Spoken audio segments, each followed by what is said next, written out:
जय हिंद साथियों, स्वागत है आप लोगों का आपके अपने यूट्यूब चैनल ज्ञान ऑर्बिट एकेडमी में।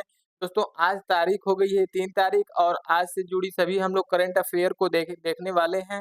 और दोस्तों यहाँ पे यह करंट अफेयर दोस्तों सभी परीक्षाओं के लिए महत्वपूर्ण है यहाँ पे। और फिर दोस्तों आज से जुड़ी सभी करंट अफेयर को हम यहाँ पे देखेंगे। दोस्तों आप लोगों को पता ही हो गया होगा कि दोस्तों हम लोगों का कल भारत का दोस्तों महिला विश्व कप आईसीसी महिला विश्व कप का दोस्तों मैच था और भारत इसमें दोस्तों जीत जीत हासिल कर लिया है, ठीक ना? और दोस्तों यहाँ पे देखिए प्रश्न भी हम लोगों का दिया है कि क्या दिया है कि हाल ही में आईसीसी महिला विश्व कप 2025 का खिताब किसने जीता है? तो दोस्तों सभी लोग जान गए होंगे कि भारत जीता है, ठीक? और उसके बाद दोस्तों यह किसे हरा के जीता है? तो यह साउथ अफ्रीका को दोस्तों 52 रनों से हरा के जीता है, ठीक? दोस्तों यह मैच दोस्तों 2 नवंबर 2025 को नवी मुंबई के डी.वाई. पाटिल स्टेडियम में दक्षिण अफ्रीका में अफ्रीका को हराकर 52 रनों से जीत हासिल की है, ठीक ना दोस्तों? और उसके बाद दोस्तों यह एक ऐतिहासिक जीत है। दोस्तों यह भारत की पहली जीत है और उसके बाद दोस्तों यह ऑस्ट्रेलिया, इंग्लैंड और न्यूजीलैंड के बाद दोस्तों भारत चौथा देश बन गया है दोस्तों में विजेता में। और दोस्तों इसमें क्या है कि इसमें ऑस्ट्रेलिया दोस्तों सर्वाधिक बार जीत हासिल की है, जो कि 7 बार दोस्तों यह जीत हासिल करके रिकॉर्ड बना ली है। और उसके बाद दोस्तों दूसरा नंबर पे कौन है? दूसरा नंबर पे इंग्लैंड है। यहाँ पे देखिए इंग्लैंड दिया है, उसके बाद दोस्तों यह 4 बार जीता है और न्यूजीलैंड 1 बार जीत हासिल की है। और उसके बाद दोस्तों इस टूर्नामेंट का दोस्तों इतिहास जैसे यहाँ पे दिया है दोस्तों कि पहला महिला पहला महिला क्रिकेट विश्व कप 1973 में खेला गया था, जो पुरुष के विश्व कप से भी पहले शुरू हुआ था, ठीक ना? और उसके बाद फाइनल मैच सितारे दोस्तों यहाँ पे फाइनल में भारत के लिए दोस्तों यहाँ पे प्लेयर ऑफ द मैच कौन बनी है? शेफाली वर्मा। और दोस्तों यह 87 रन बनाई और 2 विकेट ली। और उसके बाद दोस्तों जो दीप्ति शर्मा है, यहाँ पे दोस्तों यह अर्धशतक बना के और 5 विकेट ली हैं। और उसके बाद दोस्तों यहाँ पे यह यह प्लेयर ऑफ द सीरीज चुनी गई हैं, ठीक ना? और दोस्तों यह बहुत ही इम्पोर्टेंट रहने वाला है दोस्तों, क्योंकि यह भारत में पहली बार इसमें जीत भारत की जीत हुई है, ठीक ना? और उसके बाद दोस्तों यहाँ पे हम लोग अब 3 तारीख से जुड़ी सभी करंट अफेयर को देख लेंगे यहाँ पे। यहाँ पे क्या दिया है दोस्तों, हाल ही में किस देश ने 2026 तक ग्लोबल प्लास्टिक और ट्रीटी लागू करने की घोषणा की है? तो दोस्तों यहाँ पे कनाडा देश हो जाएगा। दोस्तों कनाडा ने यहाँ पे ग्लोबल प्लास्टिक ट्रीटी लागू करने की घोषणा की है। और दोस्तों इसके बारे में दोस्तों हम लोग चलिए देख लेते हैं। यहाँ पे क्या दिया है, कनाडा यहाँ पे हो गया और उसका पर्यावरण प्रदूषण कम करने के लिए कनाडा ने प्लास्टिक उत्पादन पर सीमाएँ और रिसाइक्लिंग मानकों को अनिवार्य करने की घोषणा की है। और दोस्तों यहाँ पे कनाडा के पीएम कौन हो जाएँगे? तो यहाँ पे हो जाएँगे मार्क कार्नी और कनाडा के वर्तमान प्रधानमंत्री हैं, ठीक? और क्षेत्रफल दोस्तों क्षेत्रफल की दृष्टि से कनाडा विश्व का दोस्तों दूसरा सबसे बड़ा देश है। और उसके बाद दोस्तों सबसे पहले रूस है और दोस्तों इसकी एक ट्रिक भी होती है, रुक रुक चीन अब आया भारत। दोस्तों इसका मतलब दोस्तों रूस हो जाएगा, क से कनाडा और तीसरे नंबर पे चीन हो जाएगा, ठीक ना? और उसके बाद फिर चीन के बाद अमेरिका हो जाएगा, फिर उसके बाद ब्राज़ील और फिर उसके बाद ऑस्ट्रेलिया, फिर उसके बाद भारत। भारत दोस्तों 7वें नंबर पे होता है। फिर यहाँ पे आगे देख लेते हैं दोस्तों यहाँ पे इसके बारे में। और यहाँ पे इसकी कनाडा की राजधानी क्या हो जाएगी? राजधानी हो जाएगी दोस्तों यहाँ पे ओटावा। ओटावा इस कनाडा की राजधानी है और आधिकारिक भाषा दोस्तों यहाँ पे अंग्रेजी और फ्रेंच है। और राष्ट्रीय खेल दोस्तों आइस हॉकी और राष्ट्रीय शीतकालीन खेल है, ठीक ना? फिर उसके बाद आगे देख लेते हैं, यहाँ पे क्या दिया है कि भारत का पहला हाइड्रोजन पावर्ड स्मार्ट फेरी किस शहर में लॉन्च किया गया है? दोस्तों जल्दी से आप लोग बताइए कि यह किस शहर में हाइड्रोजन पावर्ड स्मार्ट फेरी लॉन्च किया गया? तो दोस्तों यह हो जाएगा कोची में। और दोस्तों ये कहाँ के लिए? तो यह वाराणसी के लिए दोस्तों, ये वाराणसी की गंगा नदी के लिए यह बनाया गया है। दोस्तों यहाँ पे देखिए भारत की पहली स्वदेशी संचालित हाइड्रोजन पावर्ड स्मार्ट फेरी कोची, केरल में लॉन्च की गई थी। यह फेरी शून्य उत्सर्जन तकनीक पर आधारित है और दोस्तों स्वच्छ जल परिवहन को बढ़ावा देगी। इस फेरी का संचालन के लिए उत्तर प्रदेश के वाराणसी शहर में गंगा नदी पर तैनात किया जाएगा, ठीक ना? यहाँ पे देखिए वाराणसी शहर के गंगा नदी पे तैनात किया जाएगा। और दोस्तों यह यह हो गई हाइड्रोजन पावर्ड स्मार्ट फेरी।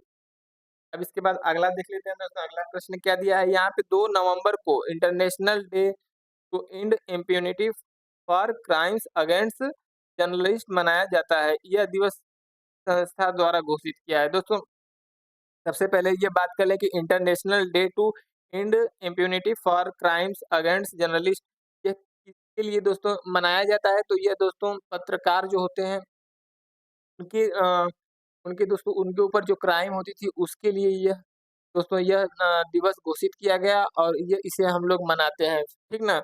और यह दोस्तों यूएनजीए के द्वारा दोस्तों घोषित किया गया और के बारे में भी चलिए हम लोग देख लेते हैं। यूएनजीए का फुल फॉर्म दोस्तों हो जाता है यूनाइटेड नेशन जनरल असेंबली, ठीक ना? और एक्सप्लेन यहाँ पे देख देख लीजिए दोस्तों यहाँ पे 2 नवंबर 2013 में दोस्तों यहाँ पे यूनाइटेड नेशन जनरल असेंबली ने पत्रकारों के खिलाफ अपराध रोकने और सुरक्षा सुनिश्चित करने हेतु यह दिवस घोषित किया है, ठीक? और उसके बाद दोस्तों आगे हम लोग देख लेते हैं, यहाँ पे क्या दिया है कि किस राज्य में मिशन समृद्धि कृषि 2.0 योजना शुरू की है? दोस्तों यहाँ पे उत्तर प्रदेश, मध्य प्रदेश, बिहार, महाराष्ट्र। यहाँ आपका सही उत्तर हो जाएगा मध्य प्रदेश। दोस्तों आप लोग इसको बिल्कुल ध्यान में रखेंगे और इसके बारे में भी देख लेंगे। मध्य प्रदेश यहाँ पे इस योजना का लक्ष्य आधुनिक तकनीक द्वारा किसानों की आय दोगुनी करनी और कृषि में नवाचार को बढ़ावा देना है, ठीक? और इसके बाद महाराष्ट्र में दोस्तों महाराष्ट्र सरकार सरकार ने जुलाई 2025 में किसानों के सशक्तिकरण के लिए कृषि समृद्धि यहाँ पे नामक एक नई योजना शुरू की है और यहीं पे दोस्तों उत्तर प्रदेश सरकार ने पशुपालकों को आर्थिक रूप से सशक्त बनाने के लिए मिनी नंदिनी कृषक समृद्धि योजना 2025 शुरू की है, ठीक ना? और देखिए यहाँ पे क्या दिया है 2025 FIFA under 17 women's World Cup किस देश में आयोजित किया जाएगा? तो यहाँ पे दोस्तों किस देश में आयोजित किया जाएगा? आप लोग जल्दी से बताइए यहाँ पे इंडोनेशिया, कतर, मोरक्को, दक्षिण कोरिया। तो दोस्तों यहाँ पे 2025 FIFA under 17 women's World Cup की बात कर लें दोस्तों तो यह मोरक्को में यहाँ पे आयोजित होने वाला है, ठीक? यहाँ पे मोरक्को में और इसकी दोस्तों मोरक्को मोरक्को इस टूर्नामेंट की मेज़बानी करने वाला अफ्रीकी महाद्वीप का पहला देश और दूसरा अरब देश बनने वाला है, ठीक? यहाँ पे और दोस्तों यहाँ पे देखिए यहाँ पे फीफा अंडर 17 होने वाला है और उसके बाद हम लोग आगे देख लेते हैं। यहाँ पे दिया है कि हाल ही में विश्व बैंक ने भारत को किस क्षेत्र के लिए 650 मिलियन डॉलर का ऋण प्रदान किया है? तो दोस्तों बताइए स्वास्थ्य के लिए, नवीनीकरण ऊर्जा या रेलवे आधुनिकीकरण या कौशल विकास? दोस्तों बताइए कि विश्व बैंक ने भारत को क्षेत्र के लिए यहाँ पे दोस्तों यहाँ पे फंड रिलीज़ किया है। तो दोस्तों यहाँ पे रेलवे आधुनिकीकरण हो जाएगा। यहाँ पे क्या हो जाएगा? रेलवे आधुनिकीकरण दोस्तों यहाँ पे सही आंसर हो जाएगा। और उसके बाद हम लोग इसके बारे में भी देख लेते हैं, यहाँ पे क्या दिया है कि दोस्तों रेलवे आधुनिकीकरण और इस फंड का उपयोग आधुनिक ट्रेन प्रणाली, सुरक्षा उन्नयन और हाई स्पीड रेल तकनीक पर होगा दोस्तों। आप लोग जानते ही होंगे कि रेलवे की कितना इस टाइम दुर्दशा चल रही है, तो वही दोस्तों उसके सुधारने के लिए यहाँ पे फंड किया है। विश्व बैंक की स्थापना दोस्तों हम लोग यहीं पे दोस्तों यहाँ पे वर्ल्ड बैंक की बात कर लें तो यहाँ पे इसकी स्थापना 1944 में तो ब्रेटर वुड्स सम्मेलन में हुई थी, ठीक ना? और दोस्तों यह अंतर्राष्ट्रीय मुद्रा कोष के साथ हुई थी और दोस्तों जो ये आईएमएफ का भी मुख्यालय जो है वो भी वाशिंगटन डीसी में ही है और विश्व बैंक का मुख्यालय दोनों दोस्तों कहाँ पे है? वाशिंगटन डीसी, संयुक्त राज्य अमेरिका में। चलिए हम लोग अगला प्रश्न देख लेते हैं, यहाँ पे क्या दिया है कि किस भारतीय को 2025 global cyber security leader award से सम्मानित किया गया है? राजेश पंत, तेजस मेहता, रोहित शर्मा या अंकिता पांडे? तो दोस्तों यहाँ पे सही आप लोगों का सही जवाब हो जाएगा यहाँ पे तेजस मेहता, ठीक? और यहाँ पे आगे देख लीजिए यहाँ पे क्या दिया उन्हें वैश्विक साइबर सुरक्षा में योगदान, एआई सुरक्षा मॉडल विकास और साइबर जागरूकता अभियान के लिए यह सम्मान मिला है, ठीक? और दोस्तों यहाँ पे कुछ हम लोग महत्वपूर्ण दोस्तों यहाँ पे फुल फॉर्म देख लेते हैं जो हर परीक्षा में आता है, जैसे नाबार्ड। नाबार्ड का क्या हो जाता है?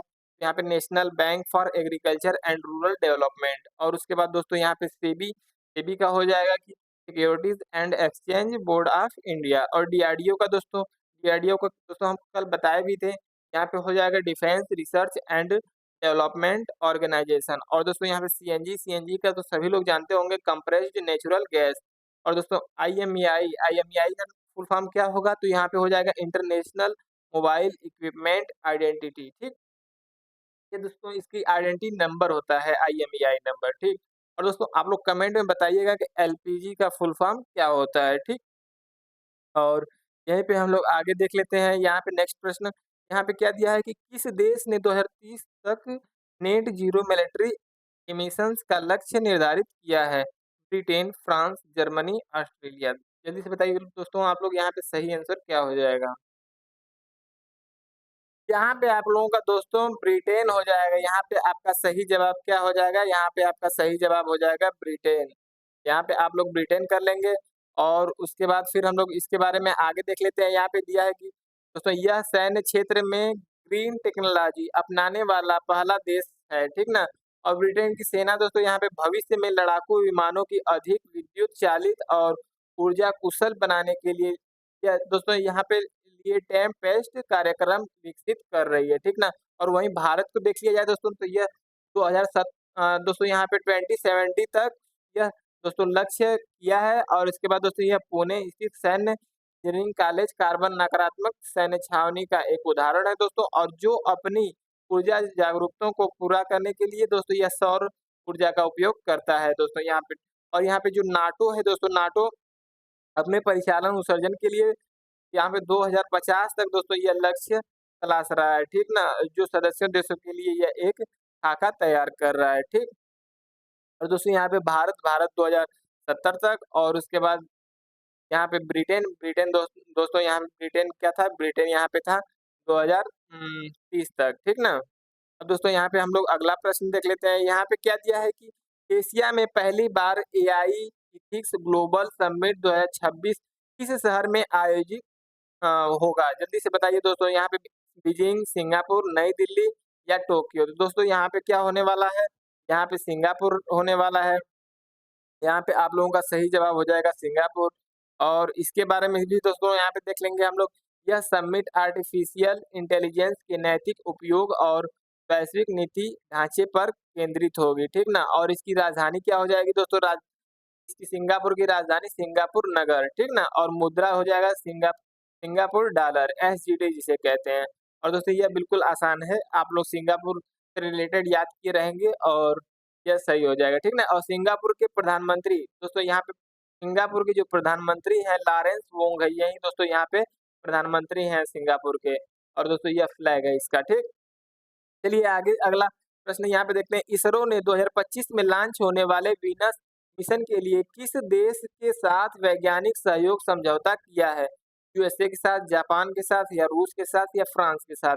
जल्दी से दोस्तों आप लोग बताइए कि यहाँ पे किस देश के साथ दोस्तों यहाँ पे समझौता किया है? तो यहाँ पे दोस्तों सही जवाब आप लोगों का क्या हो जाएगा? यहाँ पे हो जाएगा फ्रांस। फ्रांस बिल्कुल सही जवाब रहेगा, ठीक ना? यहाँ पे आप लोग फ्रांस कर लेंगे। और उसके बाद दोस्तों यह आखिरी प्रश्न था हम लोगों का। और फिर हम लोग चलेंगे रिवीजन पे। यहाँ पे थोड़ा-सा देख लीजिए, यहाँ पे फ्रांस के बारे में इसरो ने अपने 2025 में लॉन्च होने वाले शुक्र मिशन दोस्तों यहाँ मिशन के लिए फ्रांस के साथ वैज्ञानिक सहयोग समझौता किया है। इस समझौते के तहत फ्रांस का राष्ट्रीय अंतरिक्ष केंद्र सीएनईएस इसरो के शुक्र मिशन में शामिल होगा और दोस्तों यहाँ पे वैज्ञानिक योगदान देगा। दोस्तों आप लोग इसरो का फुल फॉर्म दोस्तों प्लीज़ कमेंट में लिख के बताइए। और उसके बाद दोस्तों यहाँ पे क्या दिया है कि फ्रांस के सहयोग से इसरो शुक्र ग्रह के वायुमंडल का अध्ययन करने के लिए विनस इंफ्रारेड एटमॉस्फेरिक गैसेस और लिंकर वायरल जैसे उपकरण का उपयोग करेगा। और उसके बाद दोस्तों यह सहयोग भारत और फ्रांस के बीच अंतरिक्ष क्षेत्र में मजबूत साझेदारी का हिस्सा है, जिसमें गगनयान प्रोजेक्ट जैसे अन्य मिशन भी शामिल हैं। दोस्तों यहाँ पे देखिए दिया है इसरो का फुल फॉर्म क्या है कि इंडियन स्पेस रिसर्च ऑर्गेनाइजेशन, है ना? चलिए तो दोस्तों यहाँ पे एक छोटे से मोटिवेशन के साथ फिर हम लोग रिवीजन करेंगे। यहाँ पे क्या दिया है? वक्त से लड़कर जो नसीब बदल दे वक्त से लड़कर जो नसीब बदल दे, इंसान वही जो अपनी तकदीर बदल दे। कल क्या होगा कभी मत सोचो, क्या पता कल वक़्त खुद अपनी तस्वीर बदल दे, ठीक ना? दोस्तों फिर उसके बाद हम लोग आगे बढ़ते हैं रिवीजन करने के लिए। हाल ही में वर्ल्ड सिटी डे 2025 कब मनाया गया? दोस्तों आप लोग यहाँ पे जल्दी-जल्दी से इसका दोस्तों ये आप लोग कल का पढ़े हुए हैं और आप लोग जल्दी-जल्दी से इसका कमेंट जल्दी से कीजिए, ठीक ना? यहाँ पे कह दिया हाल ही में वर्ल्ड सिटीज़ डे 2025 कब मनाया गया? दोस्तों यहाँ पे कब मनाया गया, क्या हो जाएगा? 31 अक्टूबर। दोस्तों सरदार वल्लभ भाई जी के बर्थडे पे, ठीक? यहाँ पे उसके बाद क्या हो जाएगा? किस देश ने 2025 में ग्लोबल डिजिटल टैक्स फ्रेमवर्क लागू करने की घोषणा की है? जल्दी से आप लोग दोस्तों यहाँ पे बताइए कि क्या हो जाएगा? यहाँ पे आप लोगों का सही जवाब हो जाएगा फ्रांस। यहाँ पे फ्रांस बिल्कुल सही जवाब हो जाएगा। यहाँ पे देखिए फ्रांस पे टिक कर लेते हैं और उसके बाद दोस्तों फिर हम लोग आगे चलते हैं। अगला प्रश्न क्या दिया है कि प्रधानमंत्री मोदी ने विकसित भारत टूरिज़्म मिशन का शुभारंभ कहाँ से किया है? तो यहाँ पे कहाँ से किया है? अंडमान निकोबार, यहाँ पे अंडमान निकोबार हो जाएगा। और फिर उसके बाद आगे देखिए किस भारतीय खिलाड़ी को 2025 एशिया हॉकी स्टार अवार्ड से सम्मानित किया गया? हरमनप्रीत सिंह, यहाँ पे हरमनप्रीत सिंह आप लोग कर लेंगे। फिर उसके बाद आगे देखते हैं यहाँ पे क्या दिया है कि 2025 में आयोजित होने वाला ग्लोबल यूथ पीस समिट किस देश में होगा? यूएई, भारत, दक्षिण अफ्रीका। तो यहाँ पे दक्षिण अफ्रीका हो जाएगा, यहाँ पे दक्षिण अफ्रीका। फिर उसके बाद अगला देखते हैं यहाँ पे क्या दिया है? आरबीआई ने किस बैंक पर वित्तीय कदाचार के लिए 4.5 करोड़ का जुर्माना लगाया है? यहाँ पे क्या हो जाएगा? एक्सिस बैंक, यहाँ पे एक्सिस बैंक होने वाला है। आप लोग इसको ध्यान में रखेंगे। यहाँ पे नेक्स्ट नेक्स्ट क्वेश्चन क्या है? भारत का पहला AI driven disaster management centre किस राज्य में स्थापित किया गया है? उत्तराखंड, गुजरात, उड़ीसा। यहाँ पे क्या हो जाएगा? उड़ीसा। उड़ीसा जो मेरे भाई कर रहे हैं बिल्कुल सही है। यहाँ पे देखिए अगला किस भारतीय को यूनेस्को ने 2025 ग्लोबल एजुकेशन एम्बेसडर नियुक्त किया है? यहाँ पे क्या हो जाएगा? यहाँ पे पीवी सिंधु। ठीक। आगे चलिए हम लोग अगला देख लेते हैं यहाँ पे इंडिया इनोवेशन इंडेक्स 2025 में कौन-सा राज्य शीर्ष पर रहा है? Which state topped the India innovation index? Karnataka, यहाँ पे क्या हो जाएगा? यहाँ पे कर्नाटक हो जाएगा, ठीक? कर्नाटक हो जाएगा और दोस्तों ये आखिरी प्रश्न रहने वाला है और यहाँ पे देखिए प्रश्न क्या दिया नासा ने 2025 में लॉन्च होने वाले मानवयुक्त चंद्र मिशन आर्टेमिस 3 ये कौन-सा नया रोवर पेश किया है? तो इसका आप लोग कमेंट में करके ज़रूर आंसर बताइएगा। और उसके बाद दोस्तों फिर उसके बाद मिलते हैं नेक्स्ट वीडियो में। अगर दोस्तों वीडियो अच्छी लगी हो तो प्लीज़ लाइक कीजिए और दोस्तों आप लोग अगर चैनल पे नए हो तो सब्सक्राइब कर लीजिए, ठीक ना? और चलिए मिलते हैं नेक्स्ट वीडियो में। धन्यवाद।